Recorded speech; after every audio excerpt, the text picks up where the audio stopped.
Salam əziz yeddincilər. Sizinlə riyaziyyat dərsinin bugünkü mövzumuz mütləq xətadır. Praktik məsələlərin həllində bəzən kəmiyyətlərin təqribi qiymətlərindən istifadə olunur.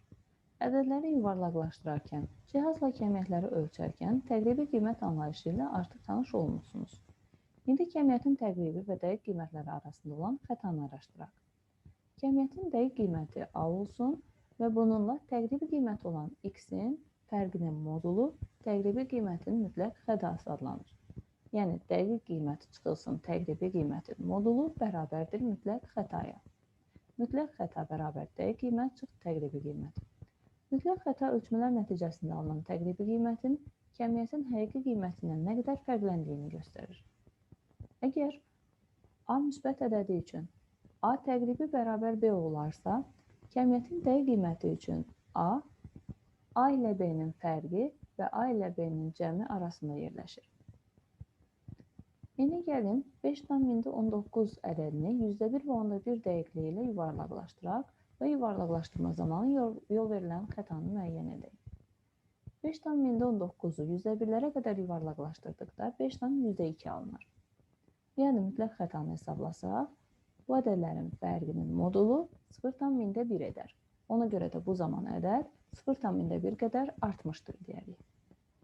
İndi isə 11-lərə qədər yuvarlaqlaşdıraq. Bu zaman təqribən 5-ə bərabər olar. Mütləq xətanı hesablamaqdan ötürü 5,19-dan 5-i çıxarıb, ədədin modulunu hesablasaq 0,19 olar. Bu zaman ədəd 0,19 qədər azalmışdır. Düzbucaqlı paralelipipedin ölçüləri 2 cm-ə qədər dəqiqliklə 23 cm, 24 və 27 cm-dir. Onun həcmini göstərən ədəd hansı ədədlər arasında yerləşir? Bu bizim az əvvəl qeyd etdiyimiz qayda ilə bağlıdır. 2 cm-ə qədər dəqiqliklə o deməkdir ki, bizə verilən 23 cm-lik tərəf 23/2 ilə 23 üstəgəl 2-nin arasında yerləşir. Yəni 23, 21 ilə 25-in arasındadır. Həmçinin digər tərəflər üçün də bu qayda keçərlidir.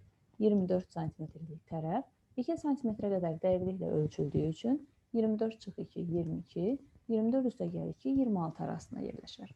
27 cm-lik tərəf isə 27/2, yəni 25 ilə 27 üstəgəl 2 29 arasında yerləşir.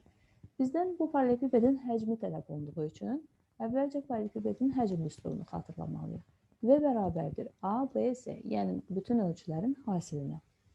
O zaman sol tərəfdə alınan ədədləri vursaq, yəni ən kiçik qiymətləri 21, 22, 25.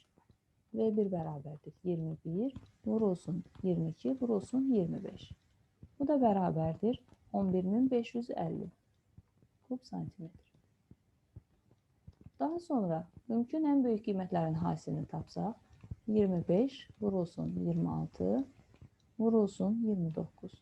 O da bərabərdir 18.850 kub santimetr. Deməli, bizdən tələb olunan həcm 11.550 ilə 18.850-nin arasında yerləşir. Diqqətiniz üçün təşəkkür edirəm.